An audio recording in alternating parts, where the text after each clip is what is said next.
El tirón cósmico hacia la unión, la frustración.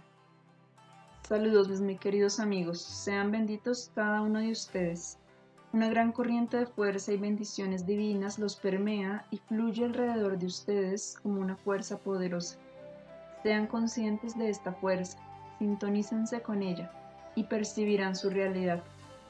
Con su ayuda, una profunda comprensión de esta conferencia les permitirá dar otro paso hacia adelante en su camino de autobúsqueda. Hay un gran tirón en el universo manifiesto en el que viven. Este tirón es parte del principio creativo. Como cada conciencia universal es también parte del mismo principio creativo, este tirón debe de existir en todos los individuos. Está dirigido hacia la unión, en el término habitualmente usado, pero el término pierde su significado después de un tiempo. ¿Qué significa realmente la unión? ¿Qué significa la unión con Dios o con el ser divino? ¿Qué significa la unión con otro individuo? ¿Cómo se aplica esto a un ser humano? En primer lugar, todo el plan de evolución tiende a unir las conciencias individuales, pues solo de esta manera puede eliminarse la separación. La unión como proceso cerebral o con un Dios intangible no es realmente una unión. Solo el contacto real de un individuo con otro establece las condiciones necesarias en la personalidad para una verdadera unión interna. Por lo tanto, este tirón hacia la unidad se manifiesta como una fuerza tremenda que acerca a los individuos, volviendo dolorosa y vacía la separación. La vida y el placer son una sola cosa. La falta de placer es la distorsión de la fuerza vital y surge de la oposición al principio creativo. La vida, el placer y la unidad con otros son la meta del plan cósmico. El tirón hacia la unidad tiene el propósito de sacarlos de su reclusión. Se mueve hacia el contacto y la fusión. Por lo tanto, seguir el tirón cósmico es algo dichoso, es estimulante y al mismo tiempo sereno. Sin embargo, la conciencia individual se opone a esta fuerza, debido a la idea errónea de que ceder a ella significa la aniquilación. Por lo tanto, se ponen en la paradójica situación de creer que la vida surge de oponerse a la vida. En consecuencia, viven en un conflicto muy profundo que es aún más profundo que las razones psicológicas que descubren en el curso de su autoexploración. Todas estas razones son válidas en sí mismas hasta donde pueden llegar. Pueden ser el resultado de experiencias infantiles negativas, de la mala interpretación de eventos de la niñez, de heridas y miedos que no han entendido ni asimilado adecuadamente. Todo esto puede explorarse a fin de conocer y enfrentar un conflicto universal y metafísico, al que me estoy refiriendo. El conflicto existe porque el tirón no puede eliminarse. Es la fuerza evolutiva misma, la realidad en todo lo que vive y respira. Permea cada partícula de la existencia y por lo tanto también debe de existir en lo profundo de su psique, se den cuenta de ello o no. El conflicto surge del miedo y la oposición a este tirón. La personalidad se revela contra el flujo natural, en el grado en que, consciente o inconscientemente, equiparan la fuerza vital con la aniquilación, luchan contra la vida misma. Esta es la razón más profunda de sus errores conceptuales, sus miedos y culpas falsas, su negatividad y su destructividad. En lo más profundo de su ser saben que no confían en la mayor fuerza espiritual y por ende en la vida misma. Esta desconfianza crea una culpa profunda que suele manifestarse en la superficie como culpas injustificadas a las que no pueden renunciar.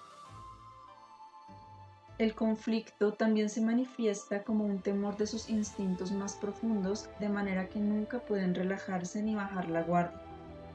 Como son parte de la vida de la que desconfían, seguramente también desconfían de su ser más íntimo. Esta es la razón por la que las personas insisten en dividir cuerpo y espíritu y por qué el concepto dualista se perpetúa de generación en generación. Parecen encontrar su salvación en esta división misma porque a través de ella pueden justificar su rechazo al principio vital de la manera en que se manifiesta dentro de ustedes. Por lo tanto, califican lo que temen como equivocado y malo, y al mismo tiempo aseguran que la negación de su naturaleza misma es algo correcto y bueno. Justifican esta actitud irracional señalando las manifestaciones más distorsionadas del principio vital de la corriente del placer como si fueran prueba de su maldad. De este modo, las personas han predicado a lo largo de los siglos que el cuerpo es pecaminoso, mientras suponen que el espíritu es lo opuesto del cuerpo y por ende es bueno.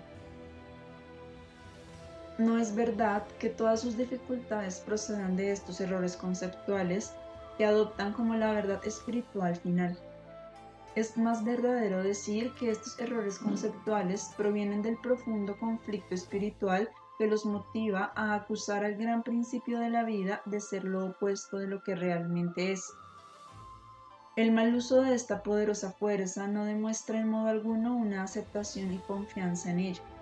Es más bien una variación de la lucha que se produce cuando uno se opone a la vida con su propia naturaleza. Parte de ustedes se mueve hacia otros y acepta sus propios instintos y naturaleza, pero otra parte rehúye este movimiento. Lo que sigue entonces es la privación, el vacío, el sinsentido y un sentimiento de desperdicio. Pueden entonces sobrecompensar esto haciendo un mal uso ciego y rebelde de su fuerza vital. Esto conduce a experiencias no placenteras y parece justificar su sentido de incorrección y peligro. Aquí hay verdaderamente un tipo de conflicto de vida y muerte.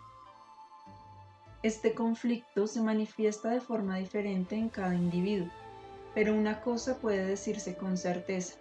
Cuanto mayor es el conflicto entre entregarse a la fuerza cósmica y oponérsele, mayor es el grado de su dolor y sus problemas. Si no pueden permitirse fluir libremente con la corriente cósmica en el nivel más profundo de su ser, distorsionarán la corriente cósmica dentro de ustedes. Como se oponen y desconfían de la fuerza cósmica, y como ésta se manifiesta dentro de ustedes, entonces no confían en ustedes. Pero si quieren confiar en ustedes mismos y en su naturaleza más íntima, primero deben confiar en el tirón hacia la unidad. Por lo tanto, cuando separan la naturaleza del principio divino o su naturaleza más íntima de la confianza espiritual, están cometiendo el peor error, que conduce a la mayor de las confusiones. Pues, ¿cómo podría la naturaleza, incluida la profundidad de su propia naturaleza, oponerse al plan divino de evolución? Es el tirón contrario de esta lucha lo que crea capas que parecen justificar su desconfianza de su ser instintivo. Solo el valor de explorar estas capas internas nos llevará a la verdad de su núcleo subyacente, que es totalmente digno de su confianza. Pero esto, como dije, solo puede experimentarse cuando se entiende el profundo tirón de la naturaleza, de la evolución, del principio creador. Aunque la comprensión intelectual es útil al principio, es menos importante que la comprensión intuitiva, pues solo ésta les permitirá disolver este conflicto. El conflicto congestiona la fuerza creativa que es compatible con ustedes y su destino. Aunque bloqueen y se opongan al tirón, no pueden evitarlo. Siempre los lleva al contacto con otros. El intenso miedo de este contacto lleva a algunos individuos a un retraimiento temporal. Desde luego, el retraimiento puede tomar muchas formas. Puede manifestarse en su vida y su comportamiento exteriores, pero también puede manifestarse de una forma más sutil. Exteriormente pueden establecer contactos, pero interiormente permanecen indiferentes, aislados, separados. Este aislamiento no puede sostenerse mucho tiempo. Nada que se oponga al principio vital puede sostenerse para siempre, porque al final de cuentas sería insoportable. Nada que se oponga al principio de vida puede mantenerse para siempre. Después de todo, el principio vital representa la realidad definitiva, y el miedo a ella se basa en la ilusión. La ilusión no puede mantenerse indefinidamente.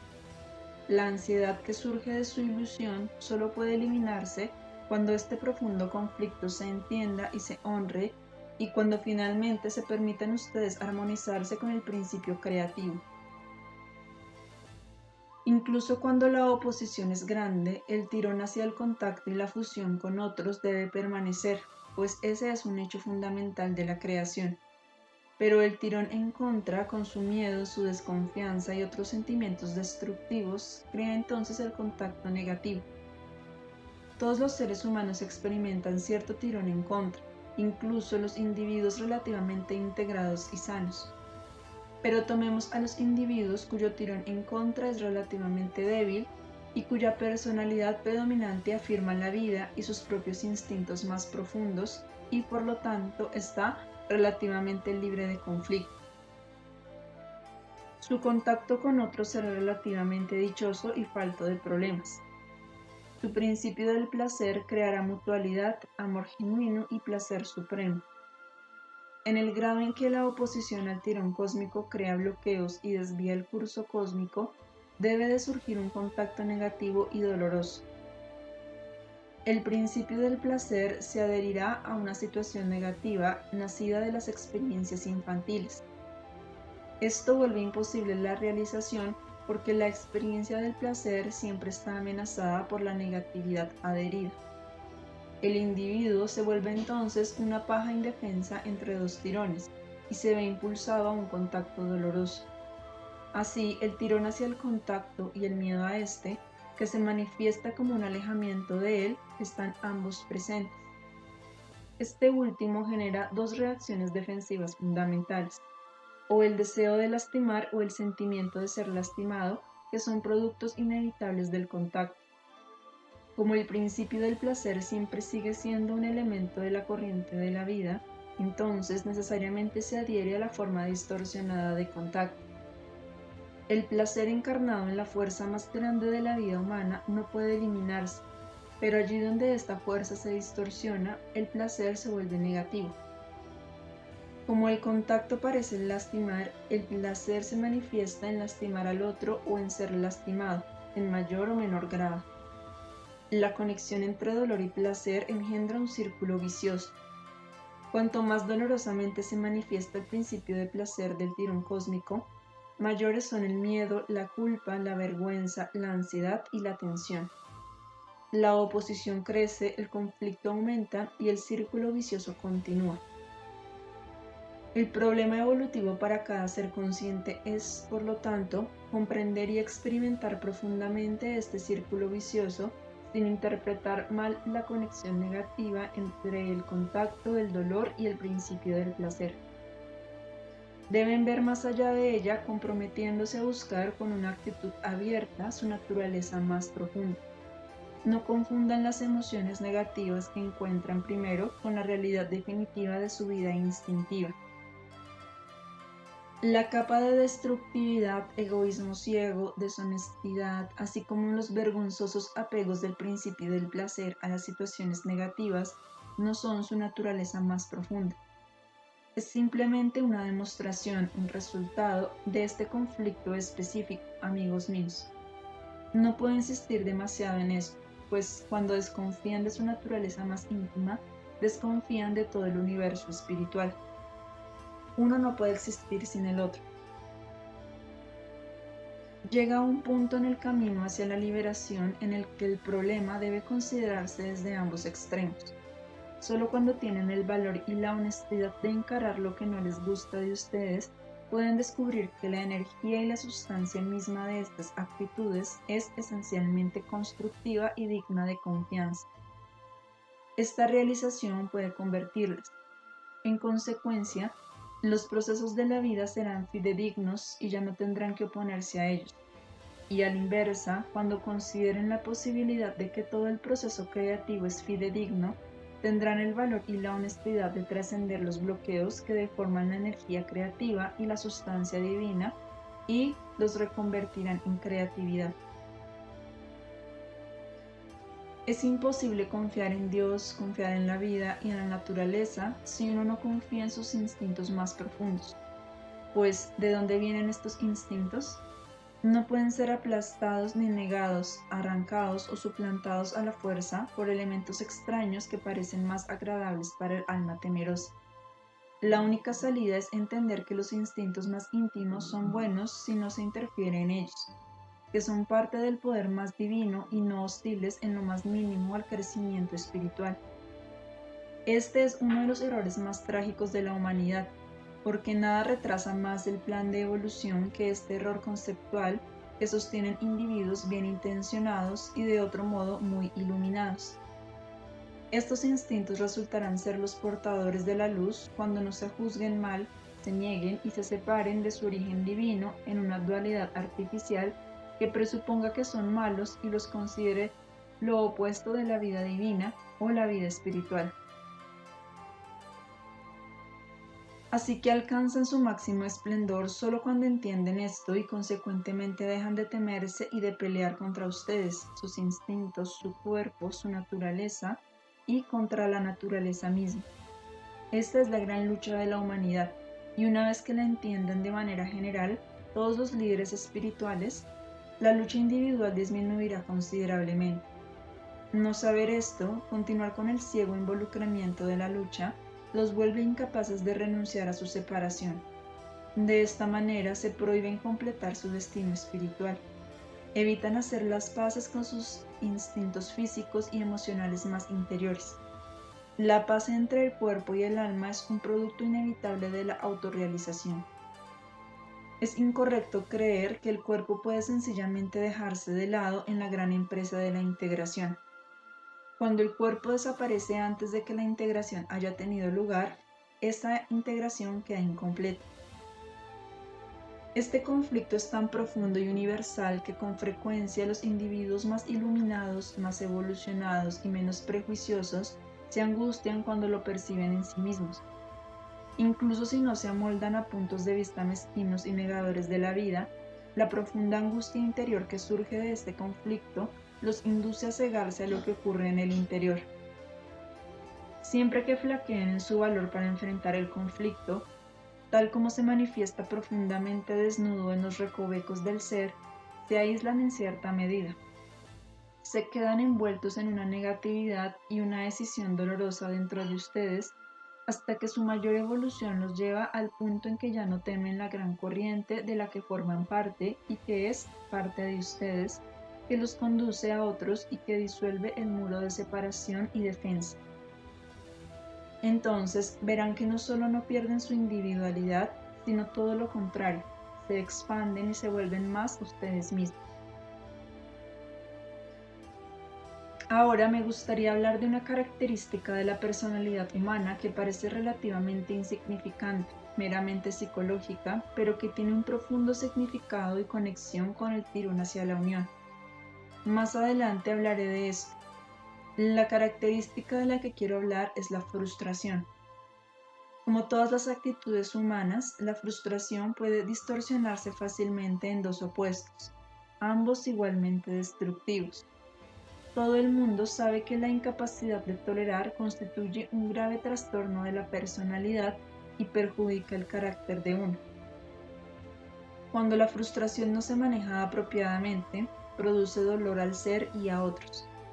Los rasgos que impiden lidiar con la frustración son la avaricia, el egocentrismo, la ceguera y el miedo. La persona que se siente iluminada sin realmente estarlo, postula falsamente la resignación, el martirio y la abstinencia a fin de evitar revelar los rasgos negativos. Piensa que de esta manera puede aprender la gran e importante actitud de la relajación interna. No es cierto de ninguna manera que las únicas alternativas sean la insistencia intensa, las demandas rígidas o la renuncia a la felicidad y la realización. Ambos extremos son igualmente erróneos, conducen a resultados similares y provienen del mismo problema subyacente. La actitud equivocada hacia la frustración es dañina por razones obvias. Perjudica las relaciones, el respeto por uno mismo y la paz interior. Ahora hablaré de la frustración y su relación con el principio del placer. El bebé, al buscar su placer, es incapaz en su ceguera de tolerar la frustración porque no conoce posibilidades futuras. Cuando la psique no madura, continúa la misma actitud y surge una aparente contradicción. Cuanto menos pueda uno tolerar la frustración, menos experimenta uno el placer. Las personas rígidamente insistentes pierden el placer que buscan ya sea porque su insistente búsqueda vuelve imposible la consecución de su logro, o incluso cuando lo consiguen, su estado interior vuelve imposible el gozo. Estas personas no pueden ganar. Para que el placer real se sienta, es necesario un estado interior relajado. Debe prevalecer un clima interior flexible que produzca una actitud afirmadora de la vida, positiva e incluyente. La persona que interior o exteriormente se rebela contra una gratificación pospuesta está enojada, es excluyente, negativa, tensa y terca. Todos estos rasgos se oponen al principio de vida y a la corriente del placer. Es un error humano suponer que lo que quieren es más importante y placentero que su estado anímico. Cuando malinterpretan la importancia de tolerar la frustración, adoptan respuestas distorsionadas como el martirio, la abstinencia y la resignación en una llamada pose espiritual y vuelven imposible el placer. En vez de ello, se instalan sentimientos de desesperanza y desperdicio. Como el placer es un producto de la corriente cósmica, no puede restársele importancia. Pero la otra respuesta distorsionada a la frustración, la insistencia y la rigidez, con una actitud de tengo esto o me muero, es igualmente errónea. Solo cuando los individuos aprendan a soltar, a permitir al ser aplazar lo que quiere en este momento sin renunciar a la realización, entonces y solo entonces se establece el clima necesario para dejar que la corriente cósmica fluya. En otras palabras, todo el mundo tiene que buscar la experiencia de dejar ir y relajarse. Esto no significa renunciar para siempre, sino relajarse al placer a través del poder de soltar suavemente. Mis palabras sonarán oscuras e incluso contradictorias si nunca han experimentado este sentimiento, pero aquellos de ustedes que han tenido en ocasiones una noción de esto entenderán el poder de lo que digo y usarán esta información consciente y deliberadamente. Este suave dejar ir se aplica a todo, en todos los niveles de la existencia. Puede aplicarse a cualquier deseo pequeño o grande, a cualquier realización que deseen. Si se sienten interiormente tensos y no están dispuestos a relajarse en una actitud de razonabilidad y humildad sabios y positivos, sin dejar de buscar su completa autorrealización, se separan del bienestar. Pero muchas veces la tentación de permanecer en el estado de tensión es grande, pues el enojo y la autoconmiseración ofrecen una gratificación sustituta. El ego debe hacer su esfuerzo interior más constructivo para soltar esto. Un diminuto esfuerzo es muchas veces lo único que necesitan. El resto sigue por sí solo, y el ego es llevado por las fuerzas internas activadas en el proceso. Una vez que la tensión se abandona, le sigue el placer. La flexibilidad de relajarse en lo que es, incluso si lo que es en el momento no es lo que quieren, debe traerles a fin de cuentas lo que desean. En primer lugar, dándoles un buen sentimiento acerca de ustedes y poniéndolos en armonía con el movimiento cósmico dentro de su psique. Después, la cosa que quieren también vendrá. Debe venir como algo natural de acuerdo con la ley de causa y efecto. Este clima es esencial para establecer el conocimiento interno de que todas las realizaciones son potencialmente suyas y pueden serlo en verdad cuando saben esto. Pero cuando lo saben en una atmósfera de dejar ir, de relajarse, pueden materializarse sus deseos. Cuando se hallan en un estado de debo tenerlo, no se pueden materializar. La tensión misma es hostil a la armonía necesaria que tiene el potencial de la realización. Estas ideas no son fáciles de entender cuando las escuchan por primera vez. Les exigirán no solo estudios, sino que vean cómo ustedes están interiormente tensos por no tener lo que quieren. O tal vez han adoptado el extremo opuesto, la resignación. Es simplemente el reverso de la moneda. Cuando ven fluctuar cualquiera de estas actitudes o ambas, entonces pueden proceder a alcanzar la experiencia de soltar, de relajarse al placer de dejar ir. poco a poco derribarán los bloqueos que los constriñen. El tema de la frustración está directamente ligado a nuestro primer tema. Cuando bloquean la corriente del principio creativo que los lleva al placer supremo de renunciar a la separación, se frustran en el nivel más importante de la vida. Si no fuera así, no tendrían jamás que temer la frustración, la falta de realización ni el vacío. Como temen y bloquean la realización de la corriente cósmica, inevitablemente experimentan el miedo a la no realización. La incapacidad de tolerar la frustración existe en proporción precisa a su resistencia a la realización. Estas conexiones son enormemente importantes. Se aplican a todo en su vida, principalmente al gran tema de la conexión cósmica con otra persona, de confiar y seguir los propios instintos profundos y, consecuentemente, de experimentar el estado más elevado de dicha. También se aplican a los problemas mentales y a los logros cotidianos. El tan experimentado miedo al fracaso resulta de temer el éxito. El éxito parece tan vagamente peligroso como cualquier otro tipo de felicidad. Cuando los individuos tienen miedo a la realización, la bloquean, de modo que justificadamente temerán la no realización. En consecuencia, no pueden tolerar el vacío y luchan contra cualquier frustración. La insistente demanda de gratificación instantánea dice: quiero ser feliz y sentirme bien sin tener que confiar y entregarme al universo. Esto desde luego es absolutamente imposible. La frustración no sería un problema si el flujo cósmico se entendiera y aceptara y la propia naturaleza íntima no se temiera ni se resistiera. Traten, amigos míos, de sentir estas cosas en su vida personal y trabajen con ellas. ¿Hay preguntas en relación con este tema? Pregunta. No entiendo muy bien. ¿Qué es este tirón interno del que habla usted? Respuesta. Es un tirón hacia otro individuo, hacia una expresión de tus instintos, hacia una integración de los instintos con tu mente consciente, tus conceptos y tu aceptación de la vida, del ser y de otros. Pregunta. ¿Habló usted del tirón cósmico que se vuelve negativo en el individuo en cierto periodo de su desarrollo? ¿Podría explicar esto más? Respuesta. Cuando las personas se oponen a su tirón cósmico y luchan contra él, surge el conflicto. El tirón cósmico siempre es más fuerte que el tirón contrario, mientras que la lucha contra este es secundaria y sobreimpuesta.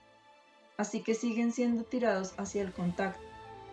Pero su tirón contrario niega la fuerza primaria, así que la negación se combina con la fuerza original y lo que ocurre es un contacto negativo. El contacto real que tiene lugar expresa el tirón hacia otro. El dolor que surge de él expresa el tirón contrario. En el grado en que temes el tirón cósmico y su destino, el amor, que solo puede crecer en un clima de valentía, debe de estar ausente del contacto. El miedo produce defensas, heridas, enojo, y todos estos entran en el contacto y se combinan con el principio del placer. Esto puede manifestarse en cualquier nivel de la personalidad. El contacto negativo que se manifiesta en el deseo de lastimar se expresa en el espíritu pendenciero, la hostilidad y la agresión. En el nivel sexual, un individuo así es sádico. El contacto negativo que se manifiesta en ser lastimado se expresa en una tendencia a permitir que se aprovechen de uno. Siempre lograrás ponerte en desventaja, te verás impulsado a buscar patrones de comportamiento dañinos. En el nivel sexual, este individuo es masoquista. Desde luego, nadie es simplemente una cosa y la otra. Ambos elementos siempre están representados en una personalidad, pero solo uno de ellos puede predominar en la superficie. Por ejemplo, solo porque le tienes miedo a tu crueldad, a tu necesidad de derivar placer de lastimar a otros, puedes invertirla y dirigirla contra ti mismo. Como todo esto tiene lugar en un nivel ciego e inconsciente, no sabes lo que estás haciendo, no sabes qué te impulsa, así que eres incapaz de detener el proceso destructivo. Esta conferencia se propone ayudarte a entender que tu constitución psicológica tiene un origen mucho más profundo de lo que habitualmente se supone. Este origen más profundo es el hondo conflicto metafísico de todos los seres humanos. Cuando esto se percibe y se experimenta, es mucho más fácil eliminar las distorsiones psicológicas que parecen haberse originado en esta vida. Por otra parte, también debe comprenderse que la lucha cósmica no puede volverse ni vagamente consciente a menos que tengas una considerable percepción interior y comprensión de tu inconsciente. Les he dado un tema con el que pueden de nuevo, si así lo deciden, entrar profundamente en su ser más íntimo. Úsenlo, explórenlo, no le teman. Huir de su ser más íntimo es trágico porque se causan tanto dolor innecesario. Nada puede jamás crear tanto dolor como huir del ser. No tienen nada que temer, absolutamente nada. Siempre asómense a la profundidad de sí mismos, sin defensión, sin ansiedad. Y cuanto más se miren por dentro, más equipados estarán para establecer contacto con otros. Cuanto más huyan de ustedes, más superficial, problemático o insatisfactorio será tal contacto. Queden en paz, amigos míos, sean benditos, queden con Dios.